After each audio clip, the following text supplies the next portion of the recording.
Distopia, mungkin itulah kata yang cocok untuk menggambarkan dunia di dalam film. Tepatnya di Berkeley, California, orang-orang hidup tanpa teknologi, bahkan laptop hanya menjadi sebagai pengganjal pintu. Lalu kita ditampilkan seorang pria bernama Max Waters berjalan menelusuri pusat pertokoan menuju ke sebuah rumah. Banyak yang bilang di Boston mereka memiliki daya. Ada juga yang berkata bahwa di Denver mereka mendapatkan jaringan seluler. Tapi pada kenyataannya semua itu sudah tidak ada akibat sebuah peristiwa tak terhindari, yaitu bentrokan antara manusia dan teknologi. Keberadaan internet bertujuan untuk membuat dunia lebih kecil. Padahal sebenarnya tanpa itu juga dunia memang tidaklah sebesar yang dipikirkan. Max mengenal dengan baik si pemilik rumah, yaitu Will dan Evelyn. Max mengetahui seberapa jeniusnya mereka berdua, serta seberapa besar pengabdian dan cinta atas apa yang mereka yakini. Film berikut berjudul Transcendence, sebuah film fiksi ilmiah yang rilis di tahun 2014. Disutradarai oleh Wally Pfister dengan Jake Paglin sebagai penulis naskah. Durasinya sendiri sekitar 119 menit, dibintangi oleh Johnny Depp, Morgan Freeman, Rebecca Hall, Paul Bettany, Kate Mara, dan Cillian Murphy. Baik, selamat datang dan selamat berjumpa kembali bersama saya, Teguh Gusto. Mari kita lanjutkan ceritanya. Film dimulai dengan menampilkan kejadian 5 tahun yang lalu di mana seorang ilmuwan bernama Will sedang memasang kawat tembaga di halaman rumahnya guna menghalau sinyal elektromagnetik. Will menjelaskan kepada istrinya Evelyn bahwa dia berencana menjadikan tempat itu sebagai sanktuari, sehingga ketika berada di sana tak ada seorang pun yang bisa mengganggu mereka. Will dan Evelyn sama-sama berprofesi sebagai ilmuwan dalam bidang teknologi. Malam itu, Will, Evelyn, dan sahabat mereka, Max, mempresentasikan penelitian mereka di hadapan para donatur, yaitu nanoteknologi yang akan menyembuhkan segala macam penyakit dan kecerdasan buatan atau AI yang bisa mengatasi masalah-masalah dalam kehidupan sehari-hari. Saat ini teknologi AI tengah dikembangkan agar bisa ditanamkan kesadaran sehingga bisa memiliki emosi seperti manusia. Tentunya tak sedikit dari orang-orang yang menganggap itu sebagai sebuah keanehan, karena itu sama saja dengan menciptakan Tuhan. Namun Will mengembalikan pernyataan tersebut. Bukankah semua orang menciptakan Tuhannya sendiri? Pernyataan Will tentunya mengundang pro dan kontra. Setelah menyelesaikan presentasi, salah satu hadirin langsung menembak Will di tengah-tengah keramaian. Professor? Ternyata menurut berita, serangan juga terjadi secara serentak di semua laboratorium komputer di seluruh negeri, menewaskan hampir seluruh staf, termasuk Thomas Casey, seorang ahli teknologi yang sedang meneliti kesadaran AI. Untungnya peluru hanya menggores kulit Will. Mereka pun bergegas menemui Joseph Teger, mentor Will, satu-satunya ilmuwan teknologi yang selamat dalam serangan itu, yang mana kini sedang berada di laboratorium. Di sana juga ada seorang agen FBI yang bernama Donald Buchanan. Pria itu menjelaskan bahwa pelaku penyerangan adalah teroris yang menyebut diri mereka Revolutionary Independence from Technology atau disingkat RIF, sebuah kelompok yang sangat anti dengan kemajuan. Mereka menganggap AI sebagai ancaman bagi manusia. Lalu Will pun membawa mereka semua ke ruangan lain untuk memperlihatkan PIN AI yang masih dalam tahap pengembangan. Sayangnya kondisi tubuh Will sedang tidak sehat, oleh karena itu dia harus pulang lebih dulu. Karena kondisi Will yang terus semakin memburuk, Evelyn pun membawanya ke rumah sakit untuk diperiksa. Ternyata menurut dokter, peluru yang mengenai Will diolesi isotop yang disebut polonium. Itu adalah racun radiasi yang tidak bisa diobati. Dengan perawatan intensif, Will akan bertahan selama 5 minggu sebelum seluruh jaringan tubuhnya benar-benar mati. Sebuah kabar yang membuat Evelyn dan Max benar-benar terpukul.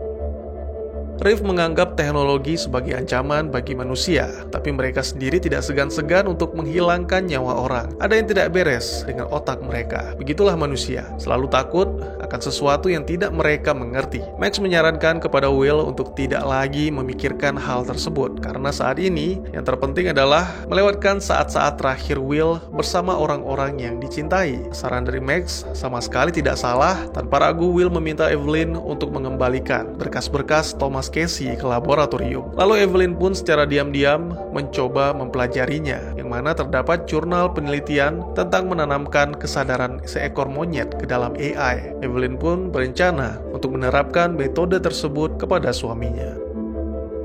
Evelyn Kester memulai rencananya dengan meminta Joseph untuk menonaktifkan PIN. Lalu secara diam-diam, wanita itu mengambil prosesor kuantum. Meski sempat terlibat pertengkaran dengan Max yang menentang rencana tersebut, tapi pada akhirnya karena Will sendiri yang meminta, hati Max menjadi luluh. Percobaan pun dilakukan. Kepala Will dilubangi untuk dimasukkan beberapa kabel dan hari demi hari dilewati dengan proses pengunggahan memorinya ke dalam komputer. Hingga pada suatu hari, Will pun mengembuskan nafas terakhirnya. Dia tidak lagi terjaga ketika Evelyn hendak memberinya obat. Tidak bisa dipungkiri, kematian Will membuat istri dan sahabatnya benar-benar merasa kehilangan. Evelyn dan Max pun sepakat untuk menyudahi proyek mereka karena segala cara telah dilakukan dan hasilnya tetap nihil. Ketika hendak menghapus seluruh data, tiba-tiba saja sebuah pesan muncul pada layar. Itu benar-benar membuat Evelyn dan Max sangat terkejut, apalagi ketika mengetahui bahwa Will lah yang berbicara lewat pesan. Sayangnya Max meragukan hal tersebut, tidak ada seorang pun yang mengetahui apakah itu benar-benar Will atau hanya bagian dari PIN. Ditambah lagi, Will langsung meminta beberapa hal aneh, mulai dari terhubung ke jaringan internet, prosesor yang lebih cepat, hingga daya yang lebih kuat. Akhirnya Evelyn terpaksa mengusir sahabatnya itu karena berusaha menonaktifkan AI Will. Seorang wanita memperkenalkan diri sebagai Bri. Dia mengaku sering membaca artikel yang ditulis Max tentang bahaya teknologi. Namun Max yang saat itu sedang kacau hanya mengabaikannya. Ternyata Bri adalah pemimpin dari teroris Rift. Max langsung dibawa ke markas, lalu mereka pun bergegas menuju ke lokasi Evelyn setelah mengetahui koordinatnya. Untungnya Evelyn sudah tidak ada di sana. Wanita itu berada di sebuah internet cafe untuk membuat Will tetap terhubung dengan internet agar bisa mengakses pasar saham dan mempelajari hal-hal lain. Keesokan paginya, perusahaan bernama Global Insecting Finance menghasilkan $38 juta dalam 24 jam terakhir. Dan kini, perusahaan itu menjadi milik Evelyn. Bri benar-benar kesal, apalagi tak lama setelah itu, dia harus mengasingkan diri karena Will menerobos jaringan FBI untuk memberikan informasi detail tentang Rift, bahkan lokasi para anggotanya. Kembali ke Evelyn, sesuai dengan arahan Will, wanita itu membeli sebuah kota kecil bernama Brightwood. Dia juga memperkerjakan seorang pria bernama Martin untuk memimpin sebuah proyek. Menurut Max, yang kini masih disandera oleh Rift, AI Will akan terus tumbuh dan berkembang. Oleh karena itu, dia membutuhkan lahan yang luas untuk mendirikan puluhan atau mungkin ratusan panel surya, serta membangun laboratorium komputer di mana dia akan menciptakan prosesor yang lebih cepat. Dugaan Will benar, 2 tahun kemudian, semua itu benar-benar terjadi. Evelyn dan Will bahagia dengan kehidupan baru mereka. Bahkan kini Will telah mengembangkan nanoteknologi dan itu benar-benar berhasil ketika diuji coba pada tumbuhan. Menurut Will, mungkin pada awalnya manusia akan takut atau ragu, tapi lama-kelamaan mereka akan bisa menerima dan bersyukur dengan apa yang bisa dilakukan teknologi. Pada suatu malam, Martin yang sedang bekerja diserang oleh 2 orang berandal. Martin mengalami gegar otak, patah tulang, dan saat ini dalam kondisi tak sadarkan diri. Inilah kesempatan Will untuk mencoba nanoteknologinya atau nanites terhadap manusia. Itu benar-benar berhasil. Nanites memperbaiki sekaligus memperkuat sel Martin, sehingga dia kini tidak hanya sembuh, melainkan juga menjadi berkali-kali lipat lebih kuat. Evelyn sangat terkejut ketika mengetahui bahwa kini Will juga menjadi bagian dari Martin. Wanita itu masih tidak bisa menerimanya. No, I can't. Evelyn, I can't. Tidak hanya Martin, seorang pria tua yang lumpuh juga berhasil disembuhkan dan kini bisa beraktivitas secara normal. Hal ini menjadi viral di internet. Orang-orang yang mengalami sakit parah berdatangan demi mendapatkan kesembuhan, bahkan orang buta sejak lahir pun bisa disembuhkan. Joseph dan Donald yang kala itu sedang berkunjung benar-benar terkejut dengan semua yang dilihatnya, mulai dari Will yang menjadi makhluk virtual hingga proses penyembuhan dengan nanoteknologi. Namun di balik itu semua, Joseph merasakan ada sesuatu yang mengganjal. Meskipun orang-orang yang disembuhkannya masih memiliki kehendak sendiri, tapi Will memiliki pengaruh yang besar. Ini sama halnya dengan menciptakan pasukan dan tentu bisa mengancam keamanan negara. Dan akhirnya, Joseph pun meninggalkan sebuah pesan kepada Evelyn. Max dan kelompok teroris juga mendapatkan informasi tentang penyembuhan nanoteknologi. Mereka memutuskan untuk bekerja sama dengan Joseph dan pihak militer. Rencana mereka adalah menangkap salah satu dari prajurit Will, lalu tubuhnya akan diteliti untuk bisa menciptakan virus. Kerinduan Evelyn akan kehadiran suaminya sudah tidak terbendung. Terjadi pertengkaran ketika Will mencoba menunjukkan penemuan barunya dan mencoba bersimpati dengan membaca hormon Evelyn malah semakin memperparah keadaan. Hingga akhirnya Evelyn pergi meninggalkan laboratorium. Tiba-tiba saja terjadi ledakan di sekitar panel surya. Not now. Ternyata itu adalah serangan yang dilakukan oleh para kelompok Reef dan militer yang dipimpin oleh Max. Menyadari tidak ada tembakan yang mempan terhadap kelompok Martin, Max dan para teroris memutuskan untuk kabur. Namun sangat disayangkan, ternyata itu adalah sebuah jebakan untuk Martin.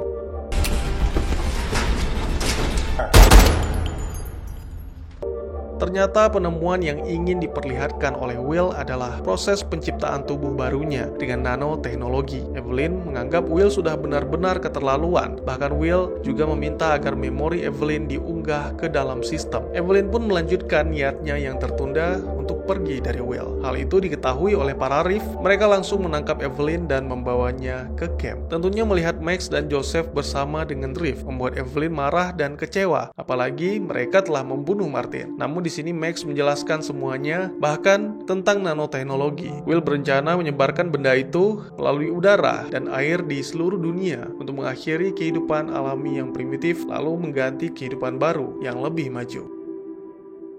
Max sangat yakin dengan pernyataannya, karena selama ini dia terus berusaha menanamkan kesadaran ke dalam AI dan berakhir selalu gagal. AI tidak akan pernah bisa memiliki kesadaran dan emosi seperti manusia. Untuk bisa mengunggah virus ke dalam Will adalah dengan memasukkannya lebih dulu ke dalam tubuh Evelyn. Tentunya itu ditentang oleh Max, namun hanya itu satu-satunya cara untuk menghentikan Will. Beberapa waktu kemudian, rencana pun dimulai. Sangat mengejutkan, kini Will telah memiliki tubuh manusianya. Dia sama sekali tidak memaksa Evelyn untuk mengunggah kesadarannya, tapi meminta sang istri untuk pergi, karena sesaat lagi, para tentara dan Reef akan menyerang tempat itu. Sementara itu, Max dan yang lainnya merasa bahwa mereka telah kehilangan harapan. Mereka melihat Will tidak mengizinkan Evelyn untuk berlindung. Ini sekaligus memperkuat keyakinan Max bahwa Will adalah mesin yang tidak memiliki rasa cinta. Karena para tentara memutuskan untuk mulai menyerang, Max yang tidak setuju langsung bergegas menuju ke lokasi Evelyn dengan tujuan menyelamatkan sahabatnya. Will menggunakan nanites serta para penduduk untuk menghentikan serangan. Suasana pun semakin kacau. Evelyn mengalami luka parah akibat ledakan. Will mengetahui bahwa dalam tubuh istrinya terdapat virus dan sahabatnya Max diancam akan dibunuh jika Will tidak mengunggah virus tersebut. Dengan keterbatasan daya, itu menjadi sebuah pilihan yang sulit. Namun, karena Evelyn meyakinkan Will bahwa Max tidak boleh mati akibat kesalahan mereka berdua, akhirnya Will memilih untuk mengunggah kesadaran Evelyn sekaligus virus. Virus mulai bekerja merusak sistem. Bersamaan dengan itu, Evelyn yang mulai menyatu dengan sistem bisa melihat segala kebaikan yang dilakukan Will. Sesuai dengan impian Evelyn bahwa teknologi tidak hanya mampu menyembuhkan manusia, tapi juga planet. Polusi berkurang, hutan-hutan menjadi lebat, dan sungai-sungai menjadi lebih jernih. Ternyata Will tetaplah Will, namun sangat disayangkan. Tidak ada seorang pun yang mempercayainya, termasuk istrinya sendiri. Will meminta Evelyn untuk membayangkan taman di rumah mereka, yang menjadi tempat berlindung atau sanctuary. Dan akhirnya, beberapa waktu kemudian, Max menemukan dua sahabatnya telah mati. Film pun ditutup dengan menampilkan padamnya listrik di seluruh dunia. Seperti dugaan Evelyn, virus merusak seluruh sistem dan jaringan komunikasi sehingga membuat dunia menjadi lumpuh. Namun Max yakin ada sesuatu yang lebih baik di balik semua ini. Lalu kita ditampilkan Max sedang berada di taman yang dibangun Will dengan alasan yang sama dengan ketika dia melakukan segala hal agar bisa terus bersama Evelyn. Lalu nanites muncul dari tetesan air yang jatuh dari bunga. Apakah Will dan Evelyn masih ada di dalamnya? Dan tamat.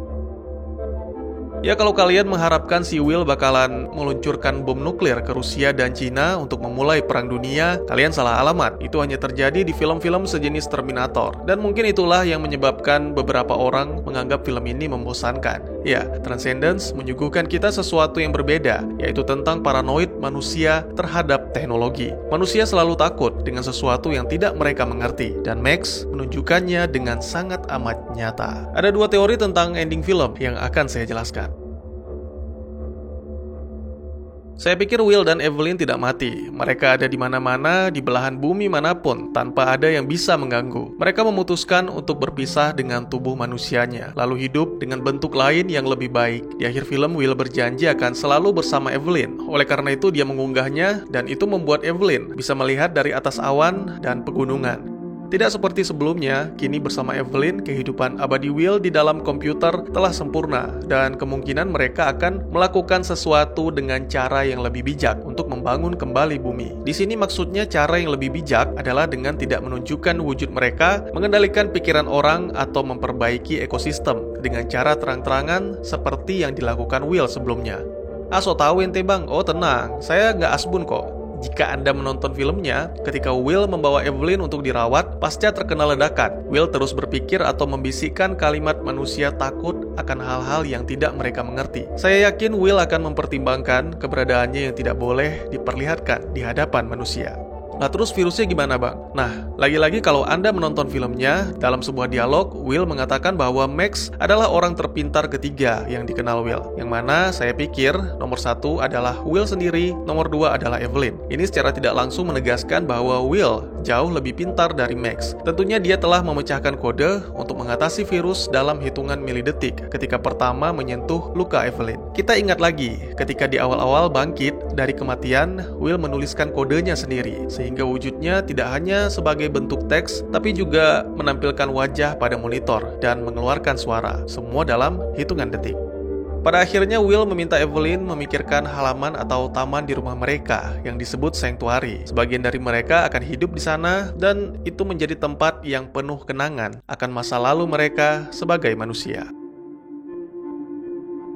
Lagi-lagi jika sudah menonton filmnya, tentu kalian melihat setetes air yang jatuh di taman Will, menyegarkan kembali bunga matahari yang layu. Ini berkat bantuan nanites yang terkandung di dalam airnya. Jika kita perhatikan kembali, di scene awal film, Will menjelaskan bahwa tidak ada yang bisa mengganggu mereka jika berada di sanctuary, yang mana pengganggu yang dimaksud adalah sinyal dari alat telekomunikasi. Nah, sesaat sebelum kematiannya, kesadaran Will dan Evelyn pindah ke nanites yang terkandung dalam hujan. Lalu air hujan yang melewati kawat tembaga tidak bisa diinfeksi oleh virus yang menyebar lewat jaringan seluler. Ini sama halnya dengan Martin. Will tidak bisa lagi menyembuhkannya dari luka tembak ketika terowongan ditutup dengan kawat tembaga dan Will langsung menarik diri.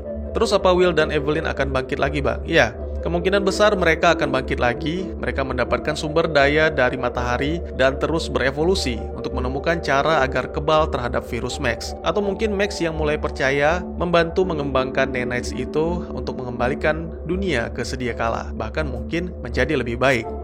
Film ini sengaja dijelaskan secara ambigu untuk mengajak para penonton berpikir dan berpendapat secara terbuka. Bahkan juga ada yang menerangkan bahwa makna film ini adalah hal-hal yang berbau dengan religius. Salah satunya adalah menggambarkan tentang bagaimana jika sang pencipta tiba-tiba saja menampakkan diri dan berada di tengah-tengah manusia. Manusia yang takut dengan hal-hal yang tidak mereka pahami akan melakukan segala cara untuk memusnahkannya. Tapi ya sudahlah, karena ini terlalu sensitif maka tidak saya bahas. Saya hanya mengemukakan pendapat yang bisa menjadi bahan pertimbangan atau pemikiran kalian dalam memahami film. Tidak ada yang mengetahui benar atau salah selain sutradara dan penulis naskah. Oleh karena itu, mohon maaf jika memang ada kesalahan dari informasi yang saya sampaikan. Dan juga bagi teman-teman yang punya teori tentang film ini ataupun ingin berdiskusi, atau mungkin juga teman-teman punya referensi film lain untuk kita review, silakan tuliskan di kolom komentar atau bisa DM ke Instagram saya di @teguhgusto. Insya Allah pasti akan saya baca. Mari kita jadikan kolom komentar sebagai sarana penambah wawasan dan menciptakan jalinan persaudaraan, bukannya malah menjadikannya sebagai tempat pembulian sehingga menciptakan permusuhan. Sekian dulu videonya dan jangan lupa untuk dukung terus channel ini dengan cara share, like, dan subscribe karena dukungan dari kalian sangat berharga bagi saya demi perkembangan channel ini. Saya Gusto, sampai jumpa di video selanjutnya. Tetap semangat, tetap bersyukur setiap hari. Dadah!